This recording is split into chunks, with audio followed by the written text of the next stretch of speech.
Starting, and we are live. Welcome, people. Today we're going to continue on a small talk that Edges of Reason and Rin Michaelis had on Twitter about the tension between the races. This is how I'm going to call it for a minute. It's not a just description of what they were talking about, but hey, I have to say something, so I'm going to call it tension between race.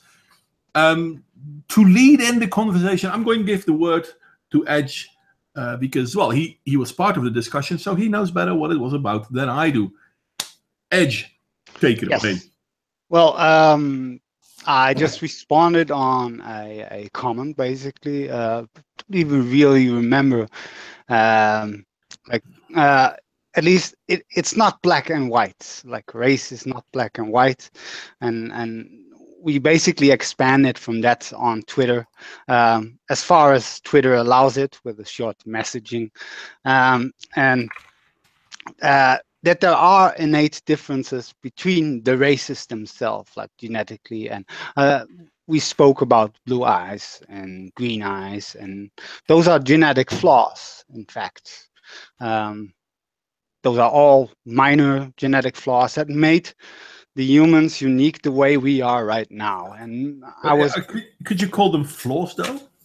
They are flaws, definitely, because if you look at biologically speaking, they are definitely flaws, because black eyes, for instance, they catch more sunlight, like they take in more sunlight as blue eyes or green eyes. Yeah. Just like hair, for instance, black hair would be far more an advantage to, like an animal, for instance, if you have a black animal, or just the polar bear. That's a common example that people like to give. The brown bear changed into the polar bear in the North Pole because of success in terms of hunting. When it was able to camouflage it and was able to get better prey or more prey and successfully thrive that way. So that's basically a genetic flaw that happened then, and it's an error which was a successful error, which, like in biology, you see also flawed errors that are not unsuccessful, and usually a species would die out from it. But isn't that the definition of adaptation? Well, it's not really adapting when it happens by accident. And that's basically, nature is all about accidents. Like the deviation from species, everything happens by accident. Because if the nature itself, it does not guide, it just becomes. If you know what I mean. Like it either adapts or it dies off, stops existing. But it does not really adapt, because they are all genetic flaws or flaws within reproduction, and that all those flaws that are successful will proceed, and those are not successful will just die off. And that's basically the essence that I was saying. And yeah, when it comes to races, and you were saying about culture, and culture is a big thing around the races as well. If you have and that's basically where the white genocide come in. If you what happens with this quote unquote white genocide, if you flood like loads of people from one ethnicity into another, you will get a brown mess, basically. You will start to get less diversity, if you know what I mean, instead of like keeping them separate to a certain limit, and that's where it goes into a mass immigration, because that was basically the topic, I believe. The diversity, mass immigration is not creating diversity. It actually limits diversity. Okay, Rin. Ren. I'm here. I'm here. I'm here. I'm sorry. I disagree with the idea that they are flaws, like when he was talking about like polar bears and whatnots, because the white skin helps them camouflage because it's icy up there, and if they were brown, they wouldn't catch, more prey. The white skin or the white fur helps them camouflage themselves so that they could get more food. Yeah, And which is white basically what edges called a mistake, biological mistake, and I said adaptation, which is potato. I mean, it's a change. It's slightly different. And when it comes to white genocide, I don't agree with it because black people have been in America since like what, 1619, and yet we still exist even though we are minorities of this country. We've been minorities in America for hundreds of years, yet black people, haven't disappeared off the face of the earth.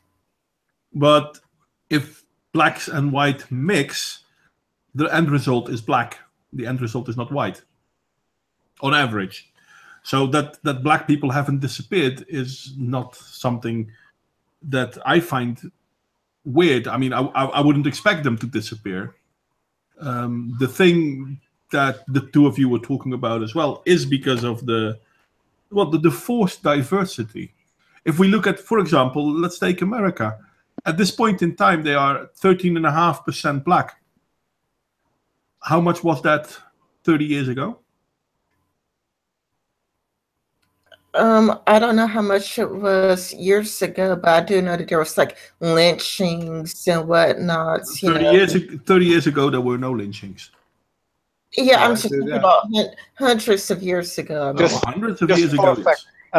The last lynching ever happened, which was not like a village or anything. These were just two fucking racists who just thought, yeah, well, whatever they thought, and they hanged a black man.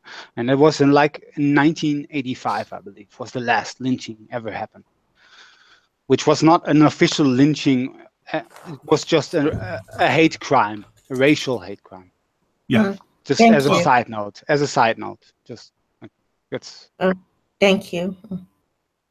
Well, I mean, currently, let's say 13% is black. I'm trying to find the numbers fastly. So again, what I think is like you say that the end result to race missing is black, but still there are missed kids that come out looking white. Not only that, but like let's look at Sargon. Sargon of Akkad has a black grandfather, and he is white. Anybody who looks at Sargon would think white man, even though he has a black grandfather. And black people only make up 13% of Americans. So like there would have been no white genocide due to race missing because there was just more white people overall. Like wasn't America like 80? Wait a minute, wasn't America 80% whites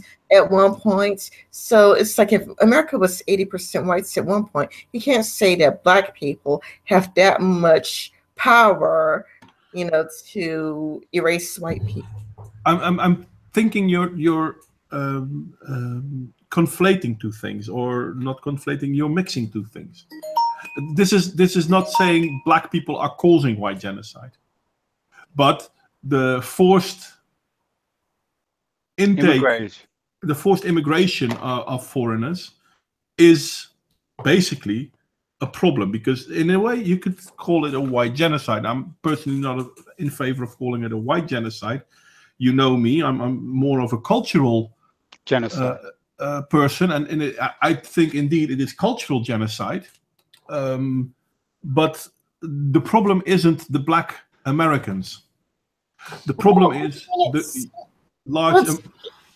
Well, if anything, cultural genocide would make a lot more sense. It would make more sense because like Mexico.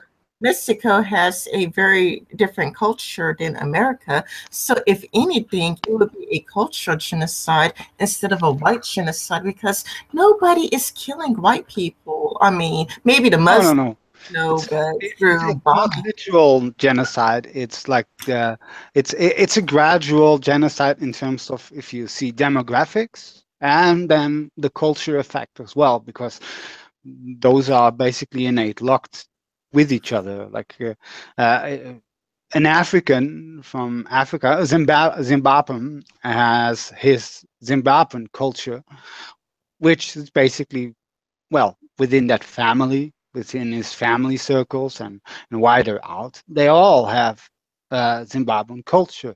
If you take a lot of people within, no, well, Europe, and that's basically where we think we went wrong, because um, you were thinking from an American perspective, from your American environment, whereas like where the video from Dave Cullen, he was taking it in from a European perspective, what is happening the last couple of years here in Europe with the war on Syria, the Islamic migrants that just the floodgates through Europe has been opened with the fall of Gaddafi and everything. That happens where I say, okay, that's cultural and white genocide, literal white genocide. In America, however, I would say black people are there 450 years, I believe, total. They have been imported and as work in a time where they would not be considered human. That's the thing as well. Well, people like to forget that.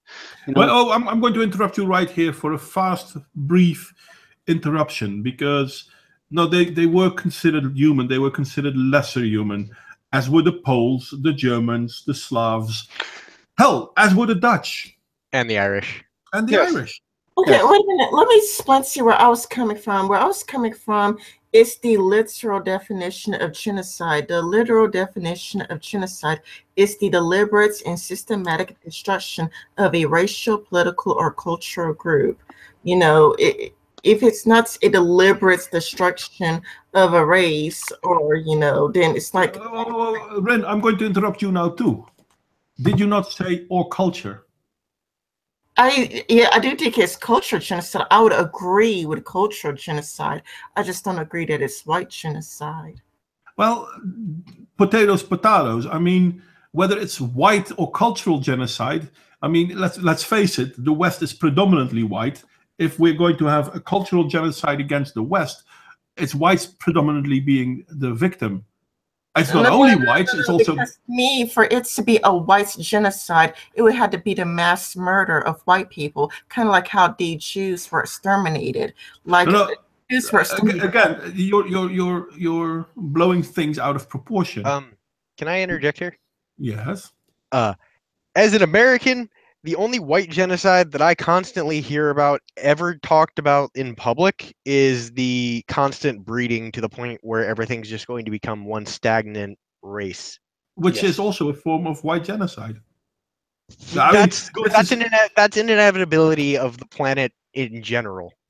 Maybe, and I'm not saying there's no maybe about it. The point of having a melting pot is when you stir everything in the pot for so long, everything becomes mush. Nothing stays the same. That's not really true though, because if you live in the Netherlands long enough, you may come here as a black person. If you live here long enough, your great grandchildren will probably be white too. Oh, we have Antilleans, for instance, from Curaçao, who are black slaves. Well, we didn't have black slaves in the Netherlands, though. No, not. Well, we had to like a really small portion, actually, in the 17th century or so. Like, it's been a long time, but yeah, we have, like, the Dutch, for instance, have engaged in slave trade. Yeah. Yes, and that's why we have the islands of Curaçao, and that's why actually black people are inhabiting Curaçao or Suriname, because normally they would never have gone there. These are originally slaves from Africa. Because slaves were getting ill along the way, they would put them out of the ships, get them better, and then put them back on towards America and for further distribution, basically. Yeah, And because there was no sunlight there. hence the white men, the evil white men of that time, actually spread the black race even further across the planet, actually. But I mean, we're slightly drifting. Yeah, but what I wanted to actually say is like, if you ask any Dutchman here in Holland, do you consider Curaçao or a black person from Curaçao or the Antilles as a fellow Dutchman? They will say yes, because they are Dutch. They are accepted as Dutch. Yeah. And no one would disagree against these people coming to the Netherlands and going back to the islands and back and forth and everything.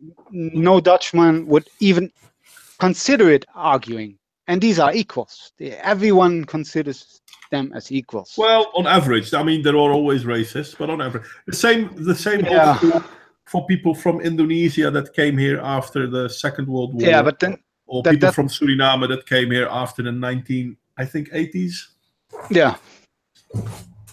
So that's the thing. But the thing is, even though we have many blacks living here in Holland, and we race mix a lot here in Holland, and they are not a problem. The problem of when I say it's white genocide and it's cultural genocide is the mass immigration, the open border policy of the EU and everything. And that's what was Dave Cullen actually addressing, from his perspective with that video, what was controversial and that he deleted, which Gina actually said, no, I don't agree that you delete that. I actually absolutely agree he should not have deleted or even apologized for watching the video, because there's nothing wrong with the video itself. It makes a lot of sense, even though it comes from like racists or supremacists or whatever you want to call those outright yeah. But this is why I said both in the tweet and earlier today that I think the two of you were having the wrong discussion, because you seem to be focused a lot on ethnicity. Where I think the main problem isn't ethnicity, the main problem is culture. Wait a minute, can I interrupt right here? I think that's a person in chat. Was it Alicia Clegg? I think she brought up some interesting points. She says, quotes, cultural genocide would be more prevalent in the world instead of color of skin genocide. I look what's happening in chat right now. They're basically the same people, just different cultural structures. And I just thought that was interesting. It is. No, yeah, definitely. It is interesting. And this is the point I was kind of hoping to make, but thank you, Alicia, for making it before me. The same is true, for example, if we look at the Rwandan crisis, what am I saying? 10, 15, 20 years ago? I can't really remember. 19-something. Long time ago in a planet not so far away. No, it's the 90s, I believe. Yeah, it's the 90s, but I can't really remember. But anyway, I mean, the Hutus and the Tutsis are both black. They killed each other. Yes, It's not an tribal. ethnical. It's a cultural thing. Well, in this case, tribal, yes. And as Edges and I talked about before we went live, basically it all boils down to in-group, out-group mentality. Are you part of our group? Good. Are you not part of our group? Then you're the enemy. And the thing about Western culture is that in Western culture, we try to transcend ethnicities. So, are you black? Fair enough. Are you white? Good. Are you Asian? Still, I don't care. You could be either of them. Yes. Are you part of my culture? Yes or no? If you're part of my culture, you're welcome, and I will defend you because you're part of the in-group. If you're not part of my culture, then that's an issue. And I'm sorry that you have to go, Ramblings. It's It's okay. Got dinner preparations for Thanksgiving tomorrow because we have that holiday here. yeah, Yeah, that's not my problem. Yay! Yay! All Hey, right. have fun Sorry. tomorrow, mate. All right. Later, guys. Bye. Later, mate. Bye-bye. But yeah, there is large issue with culture, definitely, and that goes in America, for instance, as well, because there is this thing called black culture. A lot of black people say, oh, I don't have a culture, they stole us, we came from Africa. No, I totally disagree with that. There's definitely a black culture that has arisen, especially Well, after the the thing is, there are several black cultures. There isn't one black culture. Yeah. Most black people in America are part of American culture, Yes. of Western culture. There is, however, there is the ghetto culture. There is that's a socialistic negative culture. that's a negative culture. There is a socialistic culture. There is a communistic culture. Antifa, for fuck's sake, most of them are white. I'm sorry, but I do not trust them. They do not have my back. They are not part of my culture. You know, when it comes to black culture, I just view it, I mean, like you said, there's more than one black culture, but also it's much more of a subculture to the dominant culture. For example, there's anime culture, you know, where anime people get together and, you know, they like to cosplay. But anime culture is like a subculture of people who like to cosplay and listen to J-pop and J-rock and talk about their favorite Japanese bands. It's Yes. a sub. But what about Cajun culture? Because that's a bit older now. And you're going more to the south where slavery basically started, because in the north there was not much of slavery. I mean, there was, but not at the size of in the south. And now you have Cajun culture, which is a mixed culture from all over. But still, Cajun culture is part of Western culture. It's still meritocracy based. It's the mixture, though. But all cultures are mixtures. I mean, it's like I'm sorry, I can't do graphics very well on Hangouts. But basically, you have the subgroup Cajun culture, the subgroup New Yorker culture, the subgroup Chicago culture, the subgroup Dutch culture, the subgroup English culture. These are all subgroups, but they all fall within Western culture. They're all based, in a way, on meritocracy. They're all based on inclusiveness, not automatic inclusiveness, but hey, if you want to partake and you prove your value, you're welcome. Can I read from? I'm sorry, you're breaking up. Breaking up. You're very difficult to understand.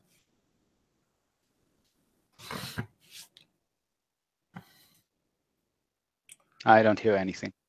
Ren, are you still there, my dear?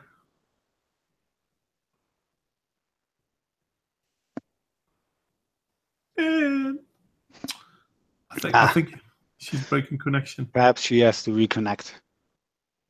I don't know.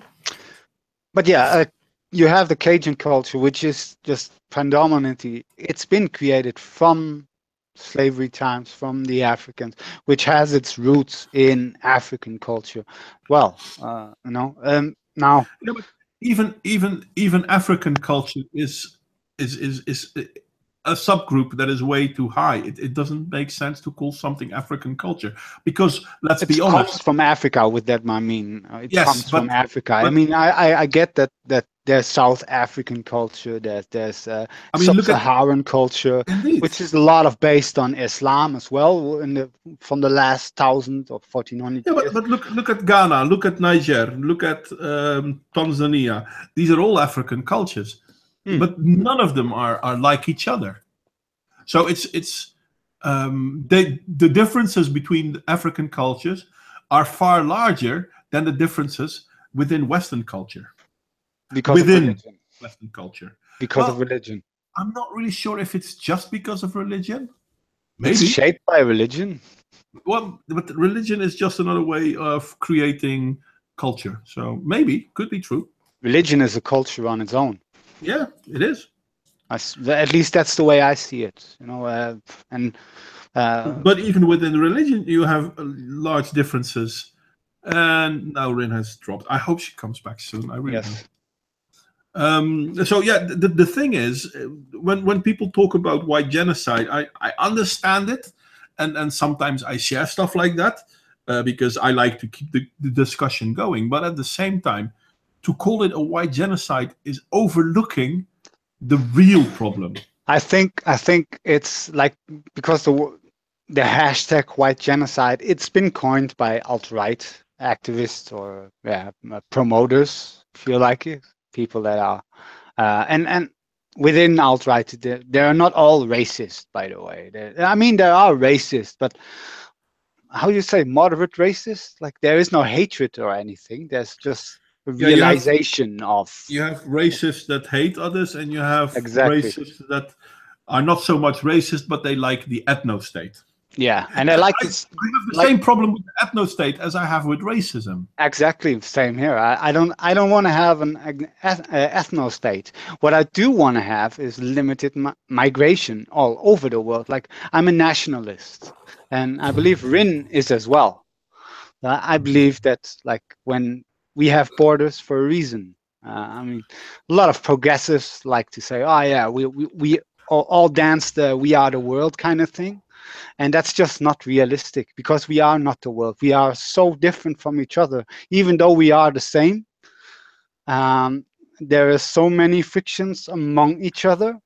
We need borders to control that, and to. I like the fact that you brought up the "We Are the World" one, because "We Are the World" was one of the better, bigger, successful, how do you call it, thingies to raise money for Africa. Yeah, the active. Yeah, and I don't think anyone was against that at that time. A much overlooked result of the "We Are the World" and later "Feed the World" is that they caused great famines. Yes, mismanaging as well, like, because a lot of mismanagement. They were able to send a lot of stuff to help people, but that didn't go well, and people started producing themselves. So yeah, people died because of that. It caused a greater famine. Help is far often less helpful than we like to think. And I see Dick Cheesehead in the stream thingy chat, blah blah blah. Dick, mate, how have you been? I haven't seen you for the longest time. For fuck's sake, I thought you're dead. Oh, by the way, Dick is Dutch as well. Dick Cheesehead. Yeah, Dick I can imagine the name. Yeah, indeed. I'm wondering where Rin is. She not seem to be coming back. And I'm getting all sorts of messages on the Twitter. So I'm going to check my Twitter real fast. My internet. Okay. Rin just told me her internet service disconnected. Damn it. On Twitter. So yeah, probably her phone. I hope she's coming back. Yes. Because I wanted to discuss the economical side of borders as well. Hey, Rin. I don't know. I've been tweeting at you. I temporarily Yeah, no, I just read it, and I find it very funny. I got disconnected from the internet over Twitter, but there's a chance that you typed that message. Wait a minute. I was on my phone. Like, I tweeted that over my phone. I understand, but it was funny. Yeah, so like, like I just, the internet just stopped working on me. So I reached you to the phone to let you know that I wasn't like being rude, I wasn't like being rude and just like left. I just, I lost internet connection. So I reached to you to my phone as quickly as possible, to say like, hey, I got disconnected. No, but welcome back. Yeah, the thought. Wait, what was the last thing you heard me say? That's the thing. I can't remember because you were breaking up so badly. It was by culture. Within the culture, you were arguing against black culture. No, with or I don't know, against or with black culture. Okay, like there was something I was trying to say before, like I got dropped. What I wanted to do was I wanted to read from chats because I think that the people in chats sometimes they have a little conversation that I think are interesting. Yes. Alicia Clegg says states have different cultures. Seriously, we in Utah don't want other cultures come in here, and I'm talking about California. And John D. Bemused said, we even have different cultures in different parts of the UK or even different parts of England. Yeah, Exactly. which is true. I mean, if I look in the Netherlands, well, for example, I've lived in Friesland, I've lived in Harlingen, Yeah. but I'm not Frisian, and there is a definite difference between someone from Holland and someone from Friesland. It's not an irreconcilable difference, but it is a difference. No, we share the same values overall. I mean, Holland is pretty liberal in that sense, but there is definitely a difference between attitudes and everything when you consider like the south of Holland and the north of Holland. Or even within the north, you have the Groningers and you have the Frisians, which is just, let's call it 50 kilometers from each other, but they are two different people. They do not share the same culture, and that's just 50 kilometers from each other. And for the Americans, 50 kilometers is what, 20 miles? Something No, like it's a little bit more. a little bit more. A mile is 1.5 kilometers, I guess. But yeah, so there's already, you see there, a difference. Now, it all depends on the people, of course, because you have like a big state in New York, you have a lot of, like, New Yorkers are the same, but indeed, if you look at Utah, you have a different culture there, which is completely different from New York. If you look at Montana, but those people are very different. Again, yes, the differences are large, but they're not irreconcilable. And the things that bind us are bigger than the differences we have. Yes, they have the same constitution, for instance, which is basically goes for all of America. So that's a guideline. That's the main thing. That's the main thing about Western societies, Western culture. It's a oh fucking hell! I can't find the words now. That's where the social. By the way, we have conversation like Europe being. You're breaking up again, Rin. I don't know, like the Irish were generally Catholics, so the Irish became prisoners of war and just started fighting each other. I'm sorry, you're breaking up quite often. Your mic goes on and off and on and off, so I didn't know what you just said. I heard a few words, but I didn't hear the sentence. Can you repeat myself? Yes, please. Like I think we had like different conversations about Europe going to war with each other. Like, you know, for example, the Irish were prisoners of war, you know, because they were Catholic, you know. The Catholic and the Protestants. Yes, we had that in Holland as well, by the way. We have the Calvinists, for instance. Indeed. Yeah, so the way I view it, like race doesn't equal culture, because people could be the same race but still have different cultures. And that's the main point I was trying to make. And this is where I think both you and Edge on Twitter were at each other for the wrong reasons, because you were still both talking about ethnicity. And it's not ethnicity. It's culture. We weren't at each other, by the way. Well, yeah, I know.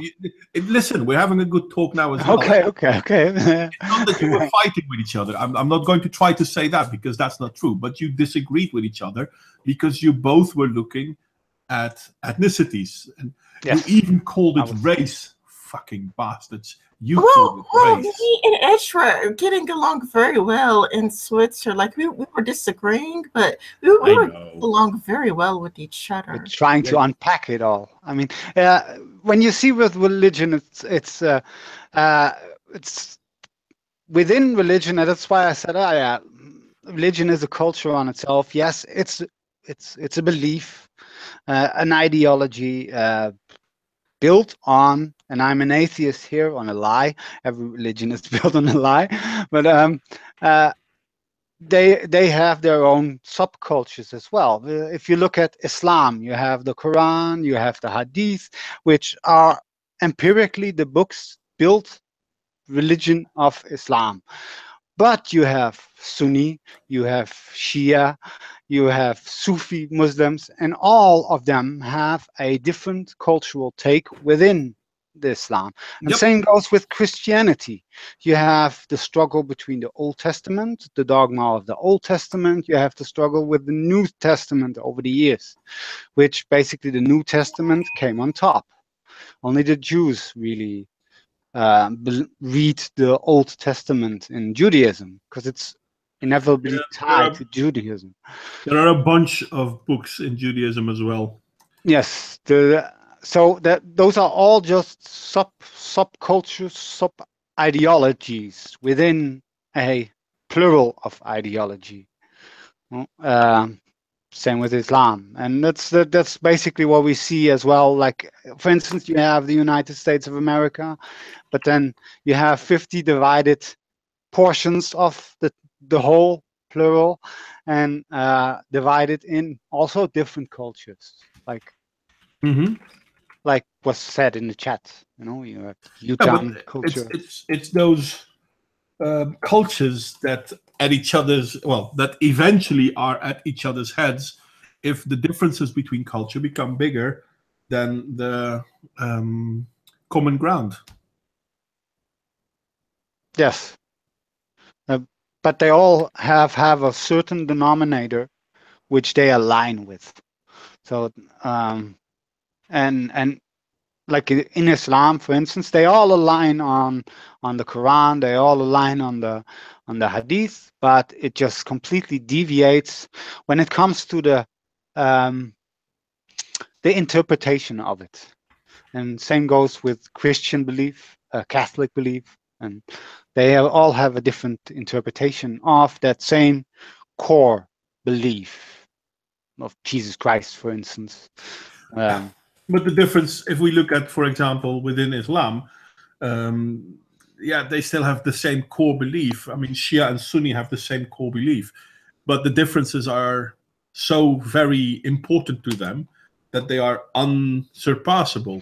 Yes, so they're divine. They are divine, at least for the Muslim. For every Muslim, the Quran and what it says is divine. But the thing, if we look at Shia and Sunni, they both completely agree with the Quran. Yes, because it's irrefutable. It's the Quran itself said it.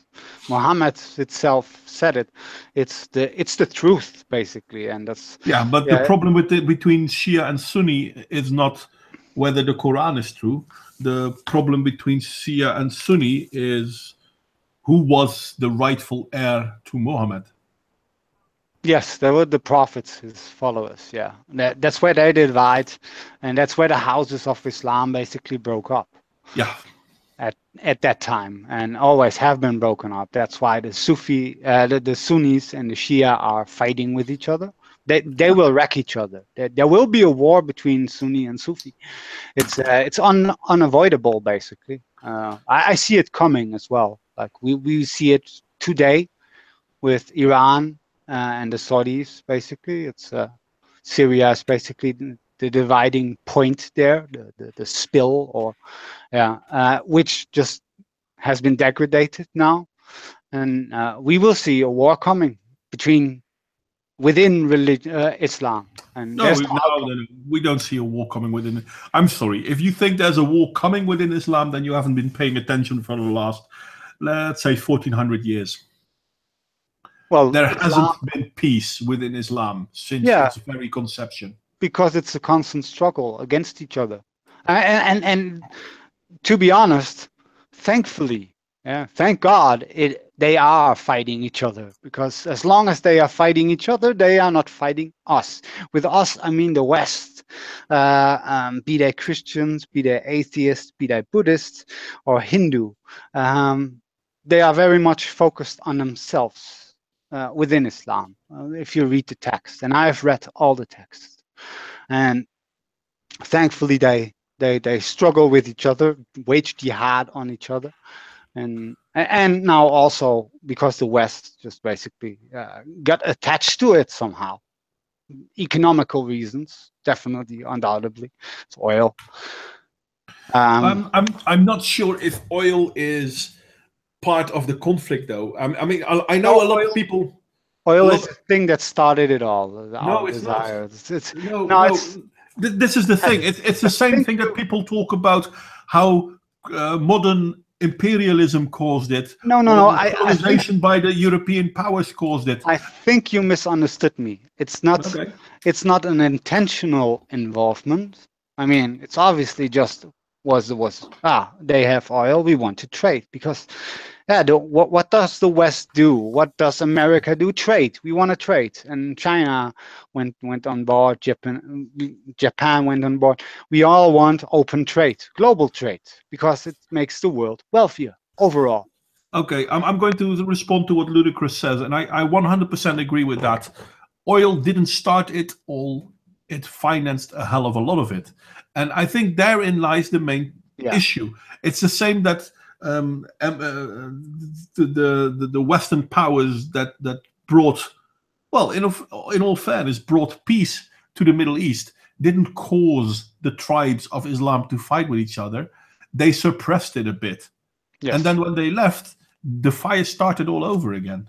Yeah, but what I meant was we the West, or like the economical countries, which is predominantly the West, has attached itself to the Middle East because of oil. That's the main predominant reason. Now, I did not say a specific. That's because that's the reason why. I said that's rather than that's an element which basically caused a lot of problems that we face today with Islam and people coming in from Islam with Islamic belief, which is a problem, to be fair. And where I definitely recognize the problems that Islam brings to us. I want to try and, how do you call it, soften it a bit or flatten it out a bit, because it's not all of Islam. If we look at Iran, for example, at this point in time, Iran is a mess. But if we look at the 70s, 1970s, it was just a Western country because they were. Because if we look at Syria for the longest time was more a Western country than an Islamic country. Afghanistan. No, Afghanistan has always been a mess, so I'm not going to say that. Yeah, but it was same for Pakistan. Pakistan always been a mess. Bangladesh always been a mess. Yes, but Pakistan was quite Western in the 70s. And that's where the doctrine basically strikes its ugly head up again. I'm not 100% agreeing with you, because Pakistan was already segregatory based on religion. Hell, the fact that Pakistan exists at all is proof of the segregation. It should be India by Islam. It was India. Yeah, it should be India, and that's the problem with Islam, because it's a theocratic, aggressive theocratic belief that infringes itself into all cultures. That's what we see in Myanmar. Myanmar with the Rohingya. And I'm totally on the side of the Buddhists. I don't care. These people have to go back. Well, there's a reason why the Rohingyas aren't called Rohingyas in Myanmar. They're called Bengalis. No, they just have to go back. Because Islam itself, it's an expansionist ideology, and which has to be suppressed by everyone that is not Muslim. And the fact that we are taking in Muslims that cannot distance themselves theologically from the whole expansionist idea of its doctrine. I'm going to respond to the chat once again, because Davy and Alicia, there's always strife. Humans are tribal. This is what Davy says, and Alicia agrees. We are tribal, just wanting our bloodlines to win. And you know, the two of you, yes and no. This is the thing about Western culture. Western culture transcends tribalism, or rather, it creates a bigger tribe. And that tribe is no longer based on bloodlines. For example, I've used this example before. Most Antifa members are white, but they're not part of Western culture. So the bloodline is still there, but they're not part of the cultural inheritance, so to speak. But bloodlines will die. There was something I wanted to say. Like, I also wanted to read something from chats. Yeah. What I wanted to read from chats is that Alicia Clegg said, if you look at steps towards genocide, many cultures in color of skin are in danger right now, which I thought was an interesting statement. Well, in all fairness, if we look worldwide, Buddhists are in real danger of being destroyed, which is culture, not race. If we look at black people, the Hutus and the Tutsis are still at it, which is culture, not race. If we look at Africa, the white Boers are in danger of being extinct, which is racial because most of them are white. Yeah, definitely. But yeah, again, the cause isn't racial. The cause is once again cultural. This is true in South Africa, in envy, indeed. This is true in South Africa. This was true in Zimbabwe, where most white farmers are now gone or murdered. Worldwide speaking, whites have the biggest risk of becoming exterminated, to call it that, because in all fairness, ethnically speaking, whites are by far the smallest group. Also, Alicia Clegg also said something else interesting. She says there are 17 active genocides. I'm talking about family bloodlines. I thought that was interesting. Well, I understand why she's saying I'm talking about family bloodlines, but the problem is you cannot talk about family bloodlines. For example, if I'm talking about my Antifa white people or Antifa Western society, because that crosses through bloodlines. How many people are there that have family members that suddenly are Antifa? Usually the youth, because they've been indoctrinated by schools. Yeah, Marxist. Which is a problem with our schooling system. So it's not. I understand why people bring it back to bloodline. I understand why people bring it back to ethnicity, but it really isn't. Well, there's one thing I really want to point out is the movement of people has been sped up in the last 100 years. Oh yeah, definitely. To such an extent that there is a valid argument against bloodlines. You know, the bloodlines. I don't like the word contaminated, but I think there's a lack of a better word. The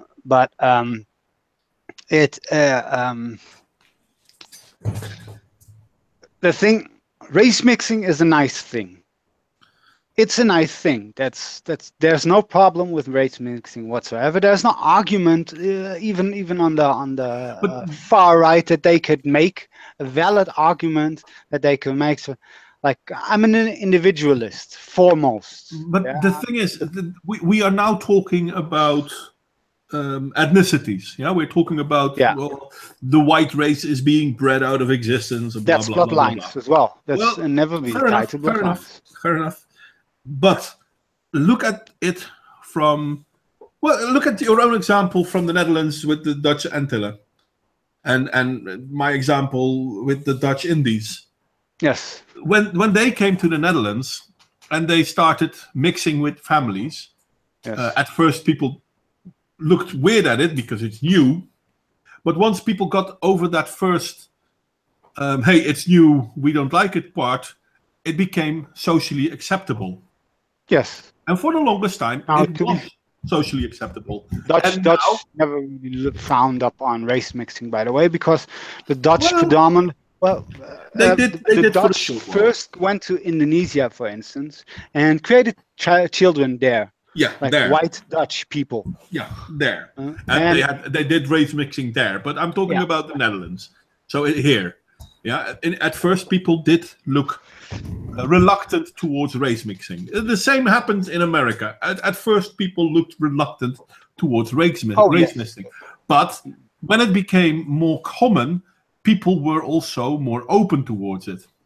At this point in time, and I'm talking about the last, let's say, 10 years, we see an increase in people looking negatively towards race mixing. And if we look in America, it were the black people who first looked negative towards race mixing. I mean, if you send a black child to a black school, there is a risk. If you send a mulatto child, so half black, half something else, to a black school, your child is in danger. Because they are not considered black, they're considered traitors or lesser or blah, blah, blah. So by focusing more and more on ethnicity and bloodlines, we are losing our social reality. Consensus. Well, the social consensus as well. Like I despise the name. That's another word for reality. And this is quite funny. When I look at the media and everywhere,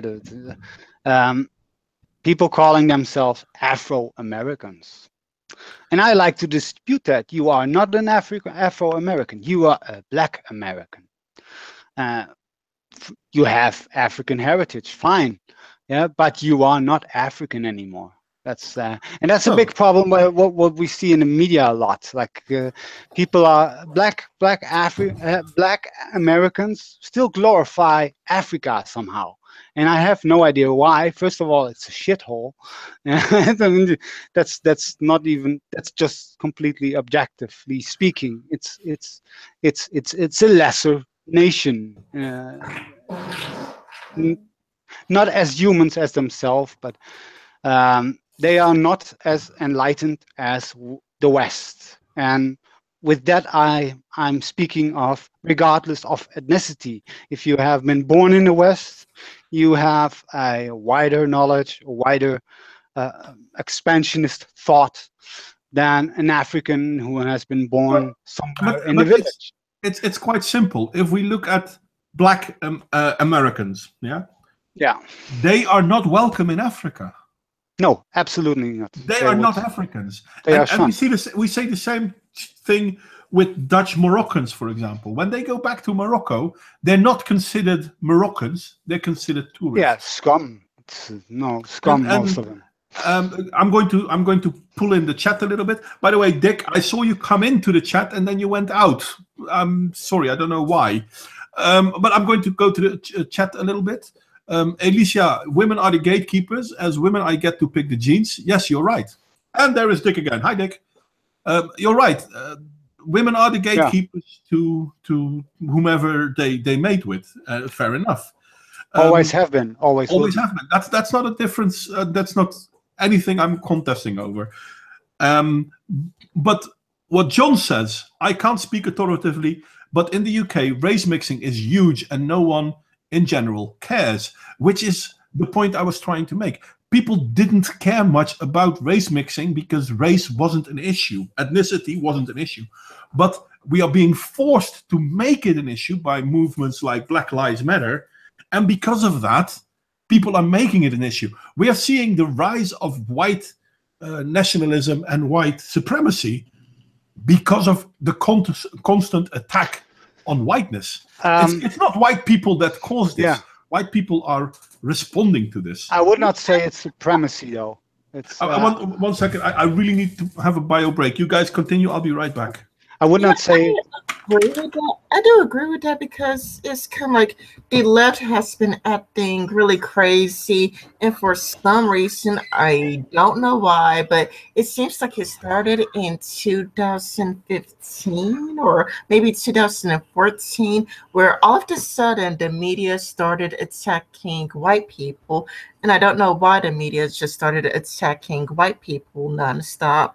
And then suddenly white people just feel the need to respond.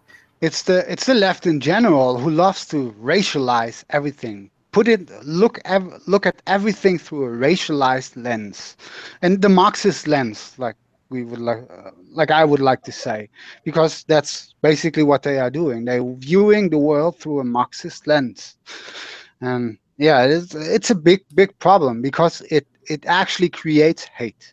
And in the 70s and 80s, there was no issue whatsoever about race. Of course, there was little crimes or anything that there was like racially related, but it was always insignificant in terms of the grander scale. You would not hear about it. Um, but race or race issues sells papers, sells clicks, sells it's and that is what the media is thriving on. Like we see a lot of racialized things now, and they try in and they try to throw it over over the label of benevolence. Um, there are 9 white women in that series, so we have to put a black woman in there. Why? Why? Isn't the series just good enough? I mean, I would watch it if it was like 9 black women playing it. The idea is, are you playing the series well? Then I will watch it.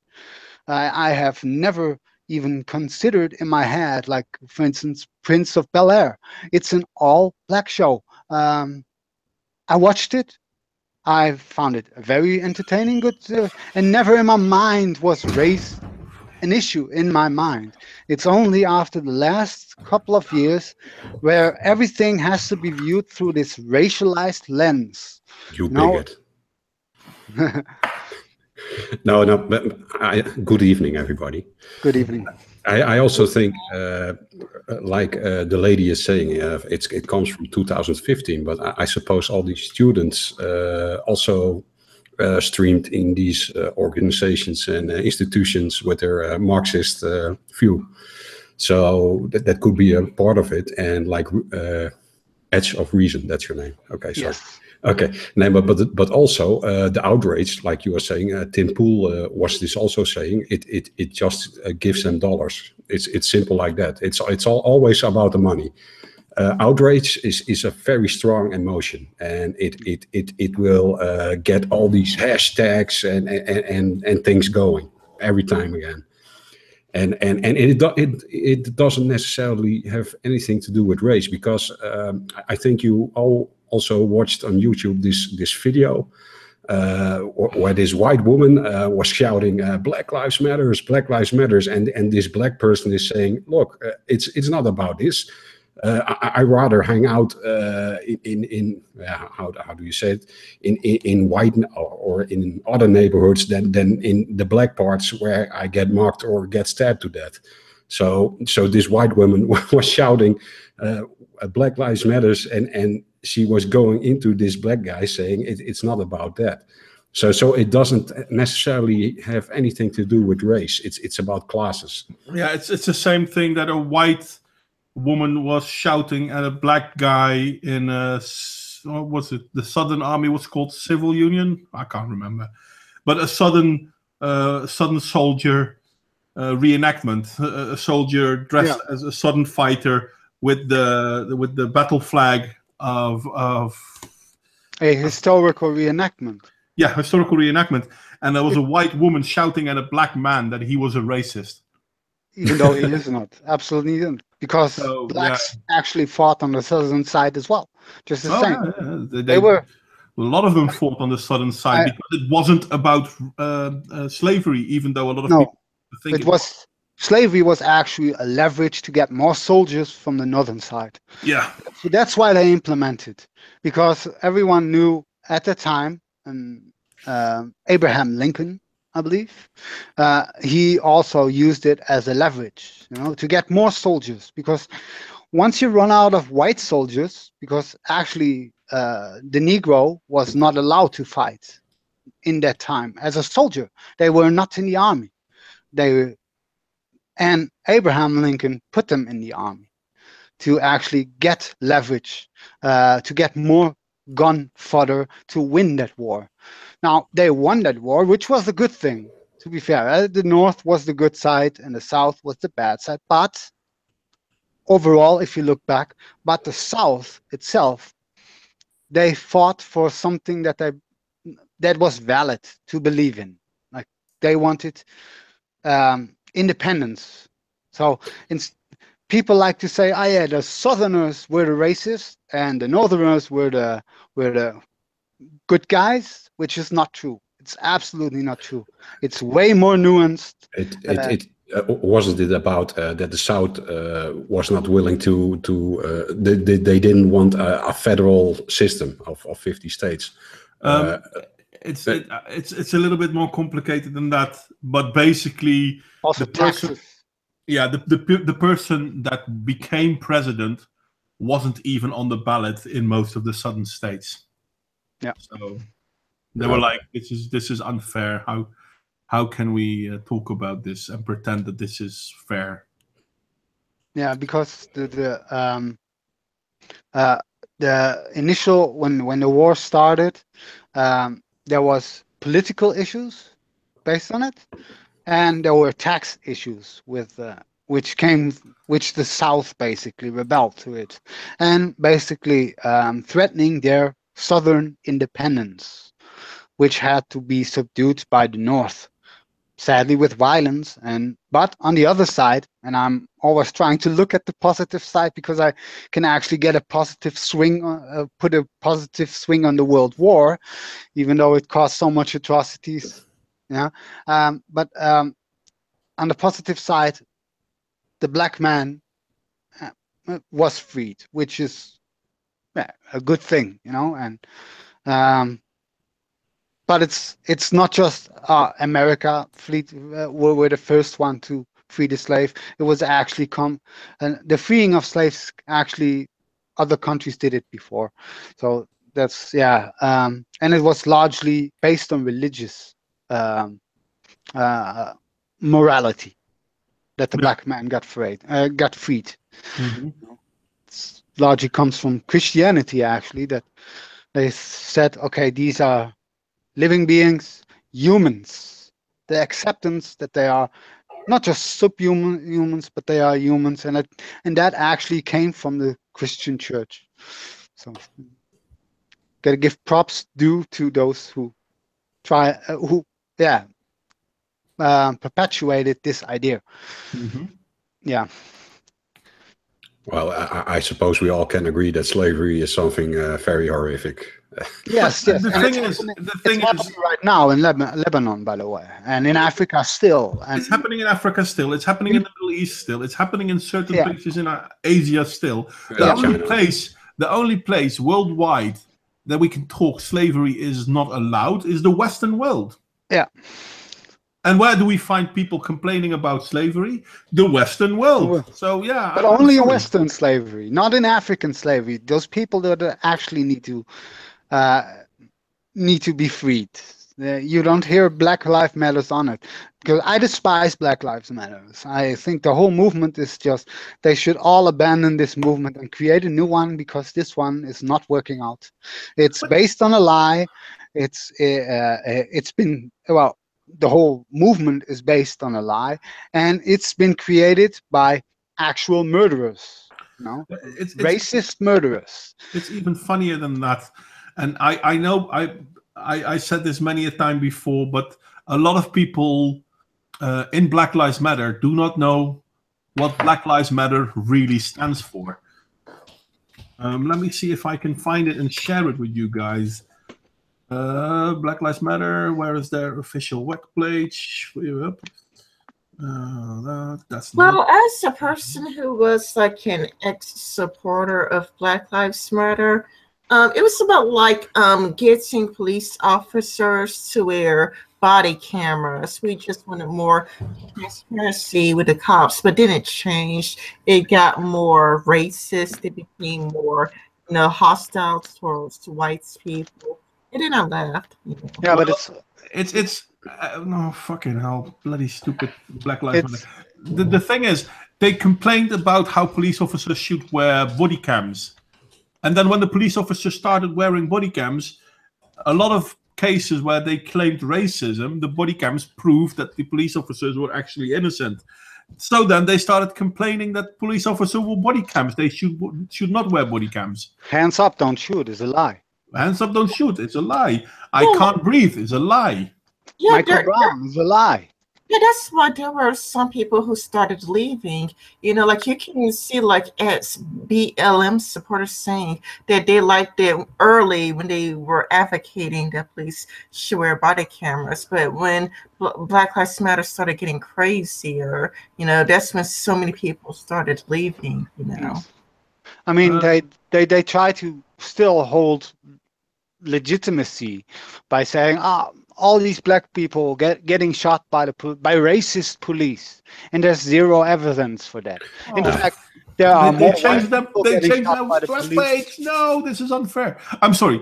I'm interrupting you guys because I'm going to show you this, but they changed it. But I'm going to share it with you anyway. I'm going to come on, work. Share. One second. I'm sorry. I know I'm abusing my power right now, but I'm going to continue to abuse it. Can you see the "What We Believe" thingy in the window? Yeah, Yes. that's okay. So that's the diversity, restorative justice, globalism. They're all in favor of globalism for one thing. But this one, which I'm against. well, I'm not for or against. It depends on how it's done. Well, But this one, queer affirming. Now, Rin, you are our resident black person. I'm sorry. How That sounded racist, by the way. I know. But how open-minded are black people, according to you? How open-minded are black people towards homosexuals? Not very open. Not very open. I mean, like, for example, like when I went to my mother's church, it was like the whole entire service was like when gay marriage was getting legalized, there's the whole entire church service complaining about it. And actually, there's like 2 church services complaining about it. So let's go to transgender affirming. Again, how open are black people against this? They're not very open about it.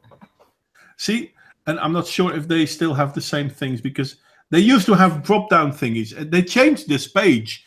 I understand why they changed this page because it's condemning. It destroys the motivations for Black Lives Matter. If black people look into Black Lives Matter, black people leave Black Lives Matter. There's a reason why most supporters of Black Lives Matter are white.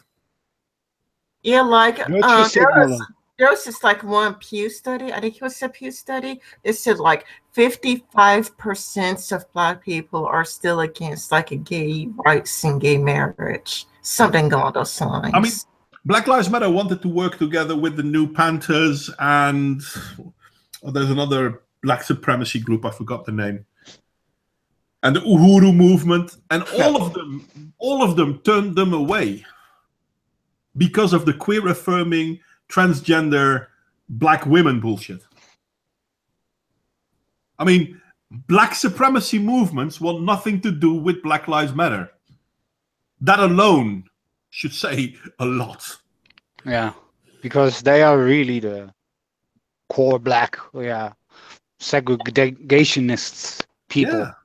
I don't know about that because like there is this guy called Gazi Kozo and he is gay, but he calls himself same gender loving. But Gazi Kozo, he is a gay man and he's part of the voodoo movement. Yeah, that's I think and that's with the largest degree on most movements. You know, people are very informed in what they are actually supporting. You know, and if you, I've seen loads of interviews from people like on rallies, and those people don't even know what they're supporting. Yeah, they just see it's black and it's for the blacks, so yeah, let me support it, and not even checking it out what they are actually supporting. And like Modwain said, like white people support it, but they all support it for the wrong reasons. But how could you be pro Bruce brutality against black people? Who is pro? Yeah, I mean, but they don't know the numbers, they don't know the specifics, they don't know the context of it. Yeah, exactly. But when it comes to white people being supporters of Black Lives Matter, at least nowadays, you know, it's about virtue signaling. It's just showing what a good white person you are. Well, Definitely. it never been any different, to be honest. I mean, Black Lives Matter was talking about police brutality. Okay, fair enough. Does America have a problem with police brutality? Yes. And I'm going to say something that a lot of people won't like me saying, but I'm going to say no. I say yes. And I know you're going to say yes. You just Challenge did. you on that. Fair enough. Okay. How many incidents happen in America where we can honestly talk? No, you know what? How many incidents happens in America where we can probably talk about police brutality? You want numbers? Give me a ballpark number. It doesn't have to be precise. Give me a ballpark number. I'm guessing. I'm just ballpark number here. Yeah? 400. 400. 400. Okay. Small number. It's a very small number for 350 million people. It's not going to be 400. It's going to be more than that. How do I know? Because at least roughly 1,000 people every year die because of police violence. So it's going to be more than 400. Oh, wait. 32,000 in 2015. Rin wanted to give a number as well. Rin, what do you think? No. I was gonna say that I think you probably have a point because Sargon did like 2 videos on it, and Sargon made a video talking about like why Black people die from the cops, and usually it's because they've been charged with murder or they're holding a weapon in their hand. Yeah, and that's not even the point I'm going to make, because you're right. Most of the shootings are justified. So out of the, let's say 300 people that get killed, 300 black people that get killed by the police, maybe, I mean, let's say 5% of them are unjustified. So that's like 15 people out of 300, which is still a lot, don't get me wrong. But then again, more white people get killed by the police. But no, we're talking about how many violent actions the police are taking. But Sargon, he showed articles that said that white people are actually afraid to shoot Black people. Yeah. Because they're afraid of losing their jobs. They're afraid of being called racist. There was a white police officer, a woman, who basically got beat into a coma because she didn't want to draw her weapon against her attacker. Because she was afraid she would be called a racist. Yeah.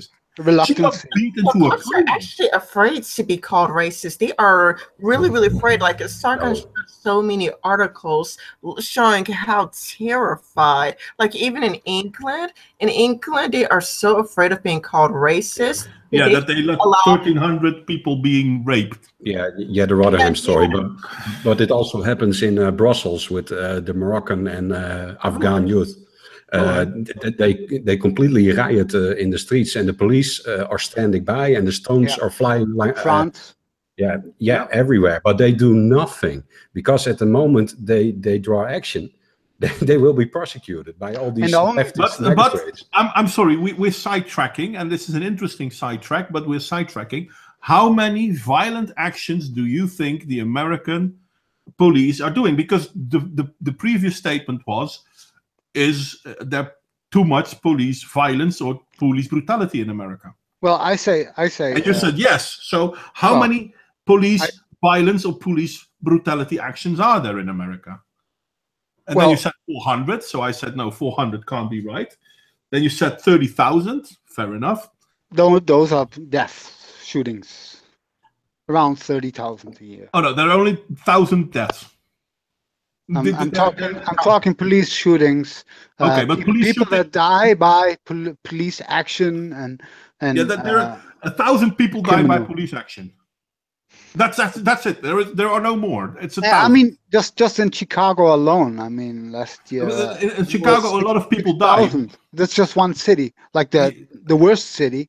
Around 1,000 people died by police violence. If you die in Chicago, the chances of you dying by police violence isn't very big, to be honest. It goes drastically up, definitely. No, it doesn't. That's the thing. That's why your number. The counted by the Guardian keeps track of all people dying by police violence. Yes. Whether it's done by unjustified shooting or justified shooting, if you get killed by a cop, you're counted. All of the dead people in a year in America are roughly about 1,000 because of police violence. Whether that violence is justified or not is a completely different discussion. But the statement was American police are police brutality in America is a huge issue. Okay, so how many violent acts do the police do? Well, let me see here, because I have a computer as well. Police deaths. I mean, it says here the official count of the FBI is that 27 law enforcement were feloniously killed in the line of duty. And no, that's the police. Yeah, that's how many police officers get killed. Yeah. But the thing is, people talk about how aggressive policing is in America, and I'm not going to say they're the best police officers in the world. They are very aggressive, very. And there I disagree with you. But there's a reason. No, I disagree with you. They are not very aggressive. Because let's be honest. Compared to what? Well, okay, let's compare it to France. Let's not compare it to the Netherlands. Let's compare it to France. Yeah. The guys walking around with semi-automatics. You think you're going to give them lip? No, because I'm smart. But a lot of Americans. And if you give them lip, are they friendly to you? Smart. Sorry to say. Sorry if does France then have a police violence problem? France has no police violence problem. Germany has no police. I specifically didn't use Germany. What I'm saying. Germany and England have a very different police problem. You say America has not a police violence in terms of. No, I'm not saying they don't have police violence. I'm saying they don't have police violence problems in America. The American police is very aggressive, and there's a reason for that. That's what I was trying to argue. Like, there are more deaths in America than any other country. Well, Western country, I have to say, compared in terms of shootings. But that's because of gun laws. They have gun laws. Well, now, I'm not going to argue the Second Amendment because it's the right. You're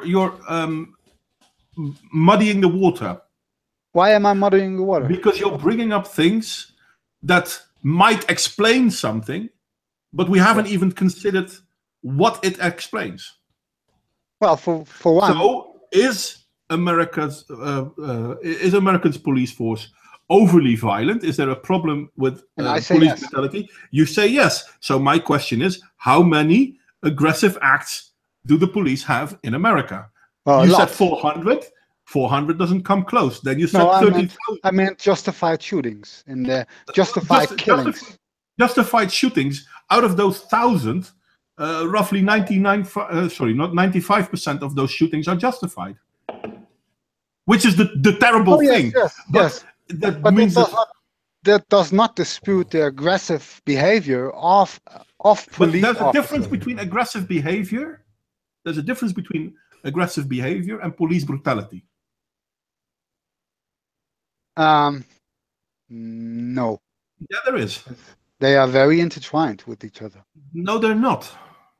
I mean, you can still be very aggressive without using brutality, without using excessive force, but you can still be very aggressive. I'm sorry, but if I have to subdue someone, I can do so in a very aggressive way, with causing minimal damage to the person. Shock and awe. Yes. So is that then police brutality? No, it's not. So once again, because this is the whole discussion, and a lot of people aren't really looking into the facts. How much of America's police actions are falling under police brutality? And first, you said 400 first, then you said 30,000. The fact is, you don't know. And that's okay, because no one really knows. It's very difficult to consider what is police brutality. Well, the U.S. police force are quickly to grab the gun. But again, First this is not equal to police brutality. This is societal. As I said earlier, if you go and insult police officers in Italy or France, trust me, You can insult them all day. No, you can insult them. And, no, you cannot. They will eventually pull their weapons, and they eventually. No, I'm not. They wear semi-automatics. They will not pull their weapons. They will. They will arrest you first, and they will. They are very. One of them will have your weapon trained at you, while the other one will arrest you. I know this because I have this happen to me. Yeah, but then you are referring to a single case. That's an individual case. Like this happened to me, so therefore everything. The guy talking to me was very nice. The other guy was standing ready to shoot. This is the problem with Black Lives Matter, for instance. Like we see 3 video clips on national television where black people get shot, and then I didn't get shot. Therefore this happens to everyone, which is absolutely not the truth. You're missing the point. This is happening to everyone, but I don't consider it police violence or brutality. Yeah. I consider it policing.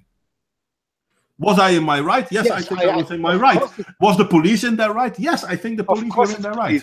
But if you draw, how fast are you willing to draw a weapon? I've been in the army. Don't compare army with soldiers. No, okay, but with police. We always had the order to give 3 warnings. 3 warnings. Yeah. America's police does not give 3 warnings. Neither do French or if Italian you police. are unarmed and you run away from the police, there's a big chance they will fire your gun at you. That depends on the officers. That's what I call excessive violence. If a perpetrator is unarmed and runs away from you, then the officer is not in danger, not in threat of his life. I know. Therefore has no justified justification. Listen, this is something that most military officers, even in America, have claimed often enough. Soldiers are not allowed to do what police forces are allowed to do. Even if a soldier is a police force in a foreign country, they are still not allowed. I'm talking basic training. I know, but this does not apply to the police. This does not apply to the police in France, Italy, America, Mexico. These countries are different. Yeah. But why? Why gun culture? That's why gun. No, because France doesn't have a gun culture. Germany has a gun culture, and but Germany doesn't have the same police culture. In Germany, the police tends to walk away, stand down, so to speak. Yeah, in Holland as well. Which is, I'm sorry to say, a problem. But no, I don't think it's a problem to a certain extent. See, but we are again muddying the water. We're not coming back to the point. How much of America's police actions? I don't know. You tell me, because you're asking that question over and over again. And very difficult to find good numbers of them. But we do know that there are at least millions upon millions of police transactions a day in America. Yes, definitely. It's insignificant in terms of numbers. 300 people live in America. Yeah. And they have millions of transactions a day with the police. 99.9999999% are not aggressive, are not police brutality. So we're talking about less than 1/1,000,000% during a year of police interactions. Dick wanted to say something. Yeah, isn't this the same question as how many sexual assaults and rapes are not reported? Yeah. No, because these numbers are there. The problem is they're very difficult to find. If they are not reported. If they are not reported, then they are not there. The situation with police brutality is reported. It's just very difficult to find because a lot of people are either inflating the numbers. But you're saying which ones are okay and which ones are not justified. Yeah, we know which ones are not justified because those are the ones that we see in the news. Hell, we see some of them in the news that are justified and they try to portray it as not justified. But once they find something where the police is in the wrong, they will push it in the news time and time again. But if we look at, for example, 2017, 2016, most of the stories where people complain about police brutality, the more we learn about the story, the more we learn that the police were in their rights. I agree, but a lot of times So they are then, not. is it fair? But No, those, that's the those thing. times, There aren't a lot of times where the police, because as soon as the police fart in the wrong way, it's in the media. So we cannot claim that we don't know about where the police is abusing their police power. I'm not saying they're abusing it. I'm saying there's a lot of. There's a lot. Wait. Please let me finish my. There's a lot of excessive violence going on among the cops. I mean, in the treatment of a certain situation. I'm not saying that they are doing it intentionally. We see a lot of like where and I've seen a lot of stories like where they just randomly shoot a person's dog, and there wasn't even barking. They have, and that's what I call bad training. They are not able to assess certain situations as right as they could have been if they were proper trained. I'm blaming training. I'm blaming training mostly for this. I'm blaming the media for this, because the story of the dog. Yes, I remember that story. It's been in the news. So there's a lot of stories about it where they just randomly shoot dogs. No, there are not a lot of stories. Often it's the same story over and over again. No, I've seen multiple stories on it. I've seen a cop going into someone's backyard, which is a violation on its own because he does not have a search warrant, according which to is a problem. And he starts shooting 2 of his dogs to death, even though he has broken the law. Now, this officer has broken his own law, and police officers are not above the law again. But this is not something that happens very often. It happens a lot. Stuff like this happens a lot. No, that's the thing. And not among just blacks. Let me please try and finish my point now. Okay. No, it does not happen a lot. The thing is, we hear about it a lot because it's news. It fits the narrative. So they push these stories. But in all fairness, if we consider that there are millions upon millions of actions by the police a day, a year, a month, whatever, these are singular incidents. There are millions of actions a year which are completely not a problem. Millions actions a day that are completely not a problem. Well, millions a day, I would... No, that's... America has 312... 50 million. Residents. 350 million? Okay, I was going to say 312 million. Fair enough, 350 million. 350 million. There's a lot of people to police over, and I get that. A million police actions a day isn't a lot. Yes, but those elements that we see when it happens, like aggravation, cops quickly to pull the gun and shoot, emptying a gun on a citizen, a full magazine into the stomach of a citizen, then you kill him. You not subdue him, you kill him. That's in my eyes intentional murder. If that person does not pose a threat, has no weapon, if there is suspicion of a weapon, yes, you can shoot, but a whole clip. They get orders. But that's the thing about America. That's what I mean with gun culture. But it's more than just gun culture. But the question is not whether they are aggressive or not, or whether they should be aware of guns or whatnot. The question is, are they using excessive force? Is there a problem of police brutality?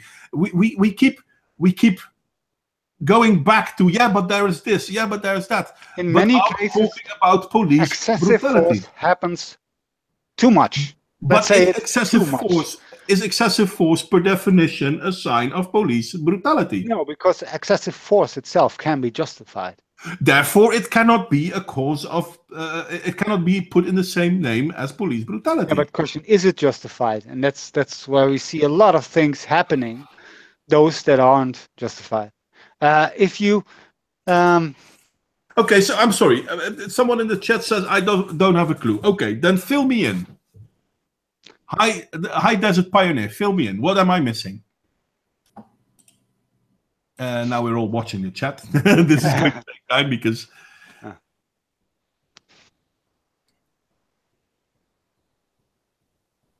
Yeah, indeed, John. It's not excessive if it's justified, and herein lies the problem. We are fast to claim it's unjustified or it's excessive, No, and because of that, we create a whole new narrative. And the narrative is the problem.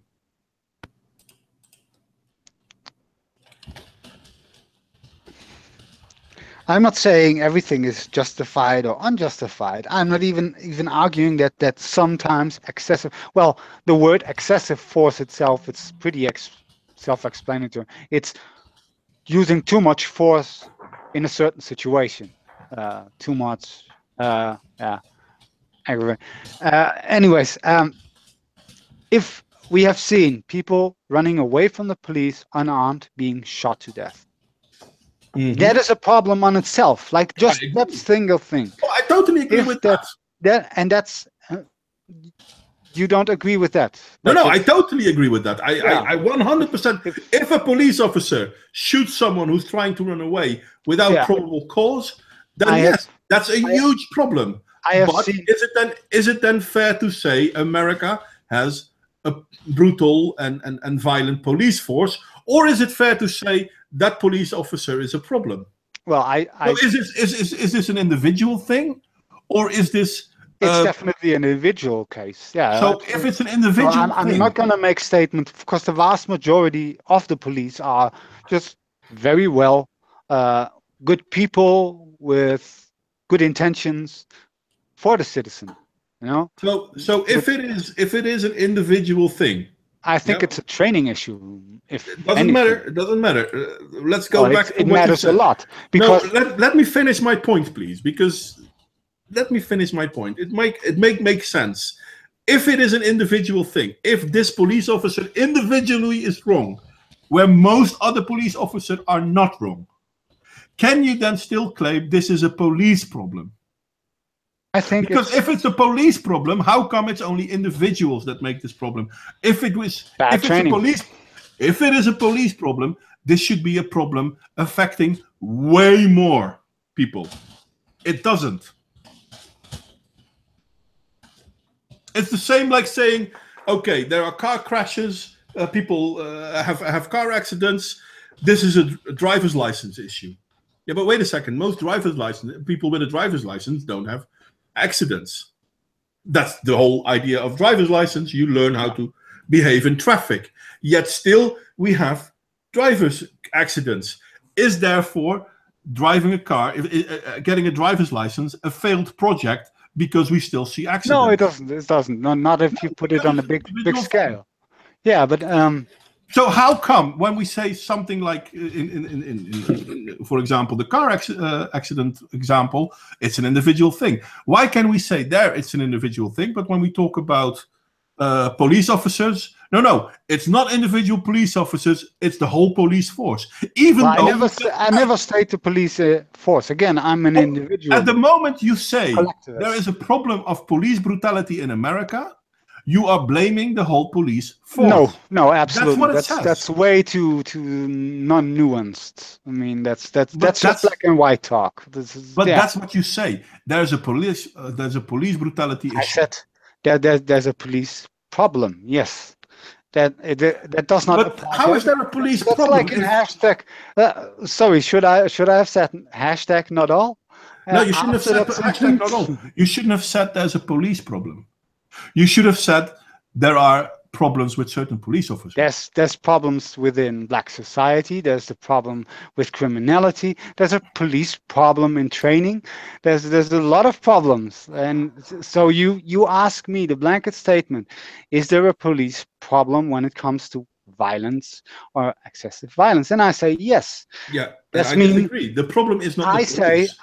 But then you have to unpack that and say, okay, a small portion of the police officers are not fit for the job, which is a fact. There are police officers that are not fit for the job. I can totally agree with you on that. I have no problem with agreeing there. The policing in America is a very stressful job. It's not for everyone. No? It's psychologically even stressful.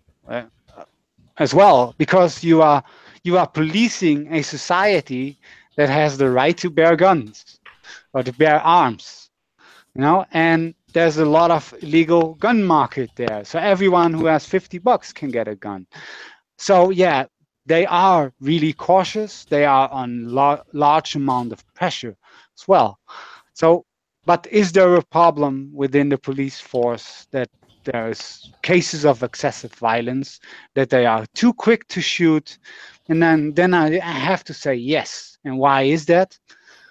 Training, society itself, the having no respect against the police officer, which is a big problem as well, because like in poor black neighborhoods, for instance, there's not much respect for the police, which gravitates over to excessive violence used against them because of disrespecting the police. So there's a lot to unpack there. It's not a single issue, which Anyway, we're going back and forth. Alicia, I see you talk about the forfeiture laws. I totally agree that that's abuse of police power, but I'm afraid that's because of the judiciary system in America. I never understood why they created. It's lucrative. It's lucrative. It's lucrative to the city. It has nothing to do with law enforcement, in my humble opinion. No, that's definitely a legislation problem. That's a legislation problem. I mean, just stealing your property like that, it's robbery. Yeah, that's robbery. I mean, that's highway robbery. I don't understand why they allowed the police officers to do that. Anyway, enough of this, because I have a feeling we might not completely agree on the, how do you call it, explanation of certain things. I tried to nuance it a bit more, but yeah, you gave me a blanket statement, which is, it's not really black and white. But if I see cops, not even just the pulling of weapons, because it's rational to pull quickly a weapon to try to, like you said, shock and awe. I mean, I can imagine if a cop would pull a gun on me, I'm not moving. I'm doing nothing at that point, because my life is right under threat. I will cooperate at everything. Yeah, they don't have to pull a gun on me for that. I mean, I will cooperate either way. Yeah, and we see a lot of like rebellion against that even. Yeah, because I don't get why a lot of, and when we see Black Lives Matter cases that they present, that they put up in the forefront, stuff like hands up, don't shoot.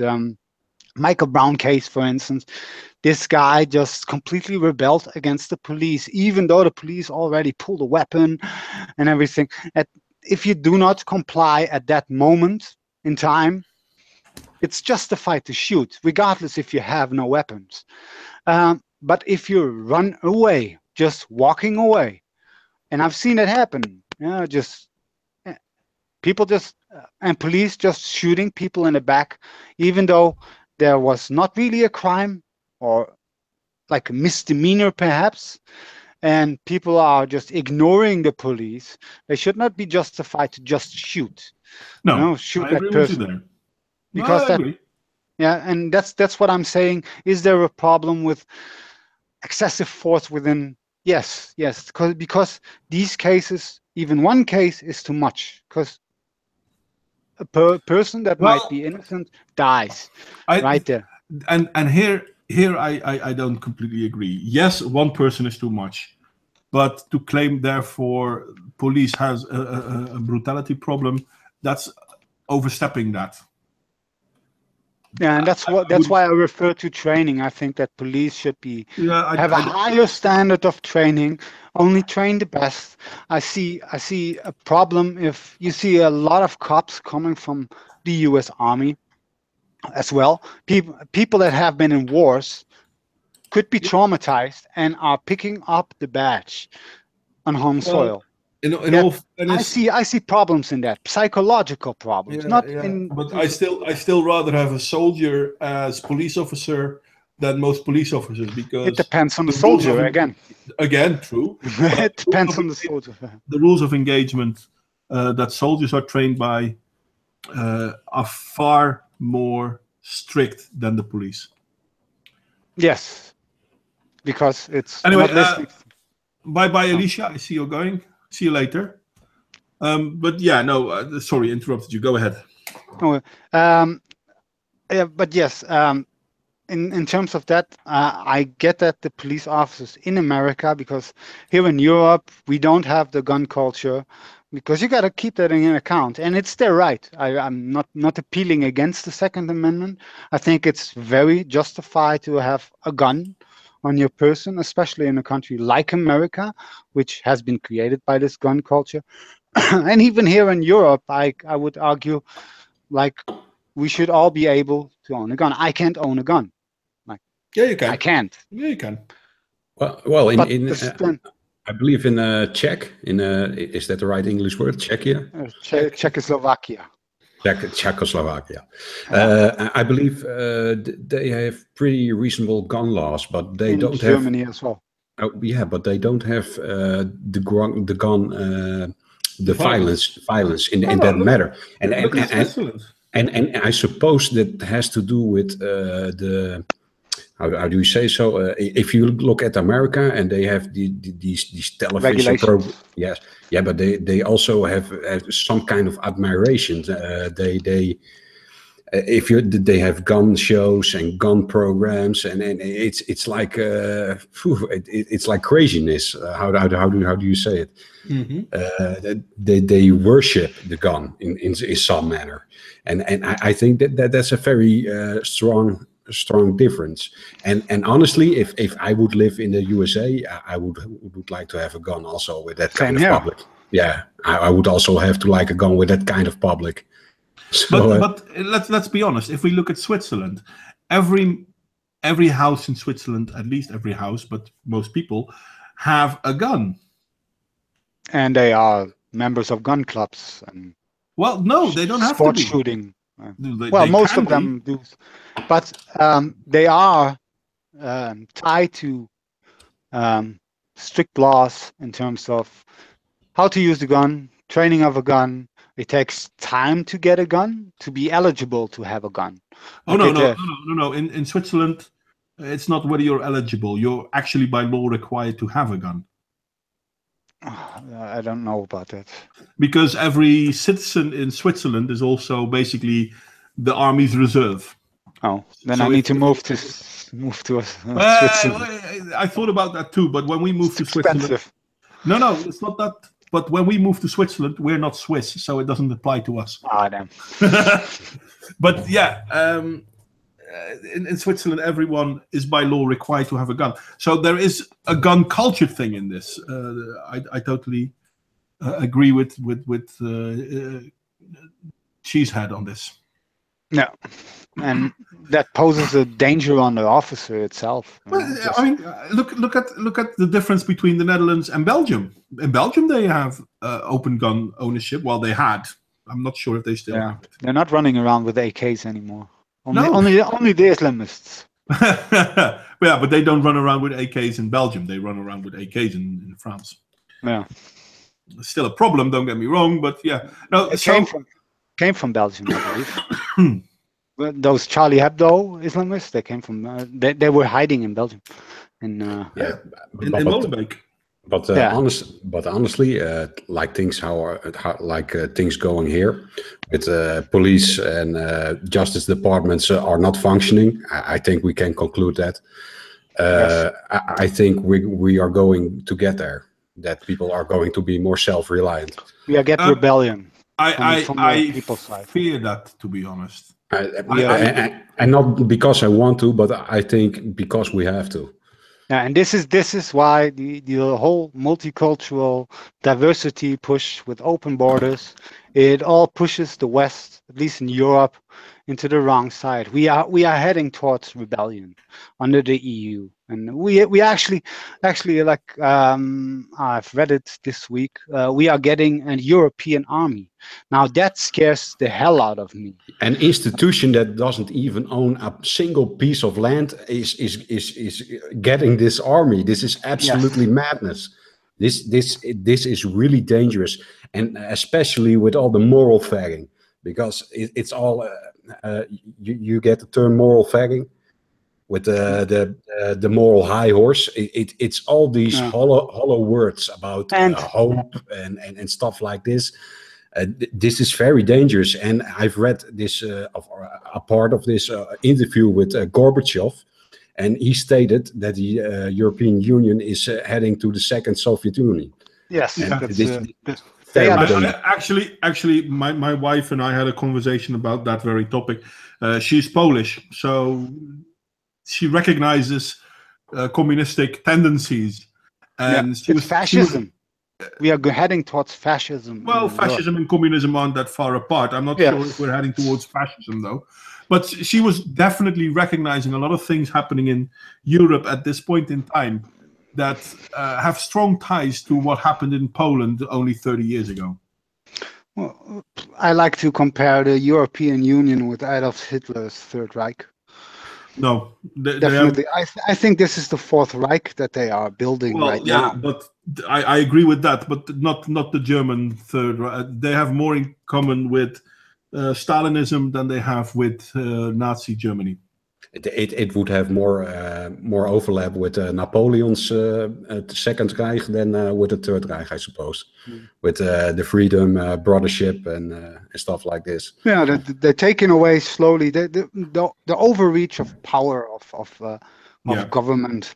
And funny thing, I don't get it why people not arguing this. Like, I was always against the EU Union. I mean, in 2000, I thought, this is a nice idea, within open borders. But as soon as they do not handle their business in terms of governing, when we see here migrants flooding in, I mean, these are our European borders. Shouldn't we protect them? In my experience, if you start debating these people who are pro-European Union, they talk about the ideals, and the ideals, we are one, and stuff like this. But we were already one. Like, but I also agree with those principles and those ideals. But the practical side of this, if you have this big centralized government, you also this big central government is also going to need a very strong hold. And how do you do this? And the big reason why they want this European army, what country is even going to say out loud that they are investigating if they could get out of the European Union? Because why would you do that? If I'm Italy and say, we're gonna get out, you get Polish and Czech and French soldiers at your doorstep. Yes. It's all about power play. Plus, that the European Union, in my eyes, it's not democracy that they have implemented. It's definitely, I have no choice in the matter what happens in Luxembourg. I have no say in what is happening within the council. Like, my voice does not count. It's indirect democracy. I'm in favor of direct democracy. It's not even indirect democracy. That's the worst part. Yeah, it's just goes over 20 years. So how is my opinion, my voice as an individual, able to get there, which I admire England for, in terms that they succeed from the European Union. Brexit is a good thing. I hope it will happen with Nexit. I hope it will happen with every other country, and that we split up EU, because this is a power vacuum being created that is uncontestable at some point. In an ideal world, we need to go back to the EDG, because we have this Verhofstadt saying and this Dronker saying that the European Union is responsible for peace, but it isn't. It is responsible for conflict. The reason why we hadn't have war in Europe the last 60 years is because of the trade. Yes, it's just the trade, and as long as zone. Yeah, we had the Schengen zone, we had the Schengen Treaty, and that was fine. That worked fine. And the expansion of the EU, I was not really against it, but I'm not like, okay, you create a Eurozone, a trade zone, and it should be only economical. I'm like I said, I'm a nationalist. To me, the expansion from 12 nations to suddenly 24 nations within 2 years is unacceptable to me. That's where I cut off my every support of the EU, because if they would have gone and took in Poland first, wait 10 years, and then took in the next nation, you have a far more better capability to bring all these ex-UdSSR nations up to economical par with the rest of the country. Yeah, but there's also a different side to that, because Poland, they really had some upside to it. Let's be honest, that they really had an upside to be a member. But Yes. I listened to V. He's from Romania, and he explained something different. All these multinationals have a strong grip on the European Union. They are the actually ones in power. It's not the politicians; it's the multinationals. Yeah, but that's because we're in a plutocracy. And all these multinationals go to a country like Romania and put their Starbucks and their McDonald's over there. But local entrepreneurs will never have the chance to go up. And these big multinationals, they don't pay taxes. They're causing brain drain. Yeah, exactly. And they don't pay taxes. So the country never has a chance to develop. And this is what I see with Africa as well. Like all these people that we take in. I mean, I don't believe the lie. Oh yeah, the migrants that are coming in could be like the next brain surgeon. That's bullshit. Yes. That's utter bullshit. I mean, if you tell a lie often enough, people start believing it. But this one is just so ludicrous. Like, these people are low IQ people. African people coming here are low IQ. Now, can they be smart? Yes, of course. Yeah, I mean, but these are also young, strong men, and these people they are needed in the countries where they come from to build up over there. And at the moment, you take in these stronger people from there. Those countries even have less of a chance to develop. It's only getting worse. It's like a snowball effect. We are not exporting knowledge and economy. We are importing poverty, and that's what I'm seeing happen the last. We should be exporting wealth and knowledge, but that's not happening anymore. The problem, it never happened. That's the worst part. People think that, for example, oh yeah, but look at these help organizations. Oh, they really help the people in those countries. No, they don't. The worst thing is that the more Europe claims to help, the worse it will get. Yeah. So it's quite simple. We need to defend our borders first. And yes, we need to help these people, but we need to actually help them. With knowledge. With knowledge. Yes. Yeah, this is how you do it. Yeah, but and something very crucial, they need to ask for it themselves. We should not go there and meddle with it. I think that's even the biggest concern. But look at for example, African countries like Rhodesia, like Zimbabwe. They fought to be self-sustained. Well, no, they didn't really fight. They just changed. They just murdered. They just killed a lot of people, and then they became Zimbabwe. It wasn't as violent as it could have been. It wasn't as peaceful as it should have been. And then, as Zimbabwe, it still was the primary source of food in Africa until Mugabe turned against the white farmers. And supported by all these leftist, Marxist, revolutionary types. Yeah, and then within a year, they went from one of the biggest food producers in Africa to another. Mugabe himself is a Marxist, so there you have your implementation of Marxism, which we see everywhere around the world. And South Africa is a good example. Except the only South Africa is happening too, yeah. Except the country that had Marxism, which is Russia, where it's just stays stable and they know exactly what kind of shit this is. Yeah. As well as Poland, the Eastern Bloc countries, they just came out of all this horse shit, communism bullshit. Yeah, they're not looking to go back. Yeah, they're not, and for good reasons. I mean, and we are heading into it. Yeah, the Western cultures are being, well, in Europe anyway, are being forced into it, and this is a problem. Anyway. a completely different topic on where we started. I still enjoyed it. I might have gone over the top when it came to the police brutality thing. I'm sorry for that. I did enjoy our talk. Thank you, coming Edge. Welcome back, Dickhead. Thanks. Dick Cheesehead, not Dickhead. I haven't seen you a while though. I mean, I was homeless for a while. So. Oh, okay. I'm sorry to hear that. I hope things are better now. Yes. I didn't have to sleep under a bridge, but it was still very stressful. Okay, I can understand that. So, I just want to give my 2 cents because the opening sentence was, "Are we witnessing a global white genocide?" I have to say no, because there haven't been so many white people alive nowadays than ever. Well, so I have to disagree with that. And if you go to the absolute numbers, if you go to a lot of Chinese people and a lot of black people, they live in third world countries.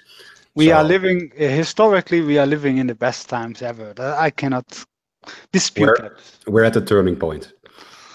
Yeah, practically. I mean, at least the West is turning the wrong side over.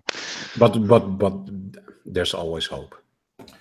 Well, there is, and in the Netherlands we say de soep wordt niet zo heet gegeten als die opgediend wordt, or rather things aren't as bad. Well, they might be bad, but that's not how they end up. It's a rough translation. I'm sorry. Okay, well, I have one last thing to say. It's not okay to be yellow. If you are yellow, you need to go to a doctor. Yeah, if you're yellow, you need to go to a doctor. Yeah, fair point. It depends, though. It depends. If you're Dutch and you're yellow, you need to go to a doctor. If you're Japanese and you're yellow, maybe. You might have a liver disease. Yeah, indeed. And it also goes for blue, unless it's only your balls. There's something to do about it. Right. Okay. Anyway, so I'm going to thank you. Call an end to it. We've nearly reached the 2-hour mark. I usually try to stop around then. No, I've seen some Japanese people who are whiter than some white people. Yeah. Japanese people want to be white even. Yeah. They use schmink to be whiter. Yeah, it's a sign of wealth. Yeah, because basically it means that you can be indoors a lot. Yeah. It's kind of funny because in the Netherlands, being brown was, if you're a white person but you were brown, was a sign of wealth. It was a beauty standard. It was a sign of wealth because you could sit outside. Unless, of course, you were a man and it was only a beauty standard for women because that means you could tan. But unless you were a man, because if you were a man, it means you worked outside, which means you had a poor paying job. Stupidity of culture at times. I'm going to end this now. Are we in again next week? Yeah. I'm going to try to be here next week. Let me check my agenda. I'm going to try to do this weekly again. So next week should be possible. I assume we will be here next week. I'm not sure what the topic. What do we do? The Frisian uprising? What, the Black Pete one? The Frisian uprising. Oh yes, I'm Frisian, so we are getting there. We are getting there. No, we're not. But it could be a funny subject, but I'm not sure if it's that interesting for our international audience. No, it needs a lot of context, but we can do it in private. Good to be come back. Listen, I would love to do something with it. But we need to do it in context. Well, I'm willing to make more videos, but it goes a lot of time in it. But this is something very different. I'm sorry, listeners, but I'm thinking to make a Dutch channel and with a real face cam to do some real activism. Well, good luck on that one, mate. Yeah, but in that case, Ed, you're also Dutch. Yes. Okay, but German. Dutch German. Ooh. And Black Pete is not racist. It's actually. No, definitely not. But okay, but I have some ideas, and when my first video goes out, I'm interested in your input. Cool. Well, hook me up on Twitter. Yes, sure. Well, you can always ask me fuck's sake, I'm here as well. Yes, but I was gone for a while. But I'm really I am so fed up with things are going here. I am sometimes I need to go outside because it's not good for my health if I read all the things that's going on. It's wow. I can't stand it anymore. I have to ventilate. So that's why I'm thinking to do a channel in Dutch. Okay, so you're going to start a new channel in Dutch. And if there's something, and if it goes well, and I have some contacts with other Dutch YouTubers, if it goes well and some things are interested on the international side, we can slip it through. Yeah, to here. So it's music for the future. I'll stop babbling now. Okay, so Rin, do you have something to say to put an end to this one? Yeah, sure. Tomorrow, I would be having doing a live stream with a Bunsy King, and I am looking Cool. to He's always cheery. Have you heard of him? Yes. Yes. Anyway, I reached out to him, and we've been talking. And Bunsy King told me that he would be interested in doing a live stream on my channel tomorrow, and I am really excited about it. I hope all goes well and I don't have computer problems, or if something like there's never ever a 100%, but it is a thing that's going to happen. Okay, well, sounds like interesting. if I don't have computer problems. Well, sounds. I hope you won't have computer problems. Anyway, what's the lady's name? Ren Michaelis. Okay, if she would like to put her link up to her channel, I can subscribe. Sure. It's in the description though, but yeah, it's already in the description of the video because I knew she would be here, so I put it in already.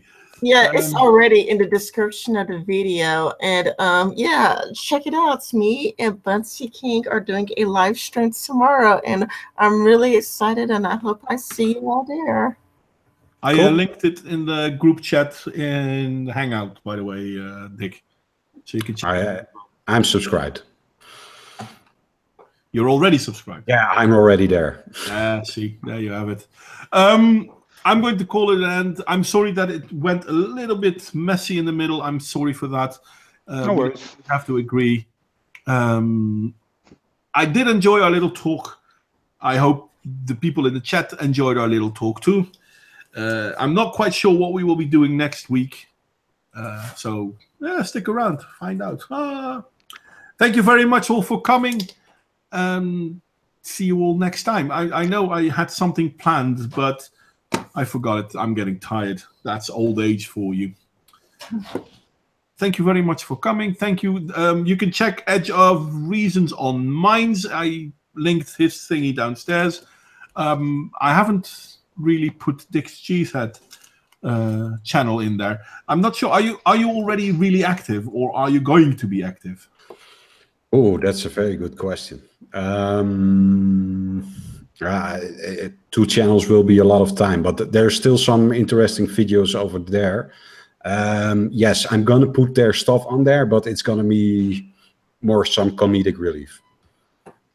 So it's not gonna be some serious political